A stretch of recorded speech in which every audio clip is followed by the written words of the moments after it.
தமிழகத்தில் வருகிற 1ஆம் தேதி முதல் மதுபானங்களின் விலை அதிகரித்து விற்பனை செய்யப்படும் என டாஸ்மாக் நிர்வாகம் தெரிவித்துள்ளது. வீட்டுக்கு வர வேண்டிய வருமானம் வருவதில்லை, பிள்ளைகள் படிக்க முடியவில்லை, வீட்டு வாடகை கட்ட முடியல, சாப்பாடு வாங்க முடியல, துணி வாங்க முடியல, வாழ முடியவில்லை. எல்லா துறையிலும் வீழ்ச்சியை நோக்கி போய் கொண்டிருக்கக்கூடிய இந்த தமிழ்நாடு ஒரே ஒரு துறையில மட்டும் வளர்ச்சி.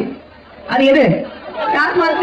இன்று தமிழ்நாட்டுடைய வருமானம் 36,000 கோடி. இந்தியாவிலேயே அதிகமாக இளம் விதவைகள் இருக்கக்கூடிய மாநிலமாக தமிழ்நாடு மாறிக்கொண்டிருக்கிறது. இளம் விதவைகள் நிச்சயமாக உறுதியாக நான் சொல்றேன், நிச்சயமா அதை செய்வோம். திமுகவுடைய முதல் கையெழுத்து மதுவிலக்கிற்கான கையெழுத்தாகத்தான் தலைவருடைய முதல் கையெழுத்து.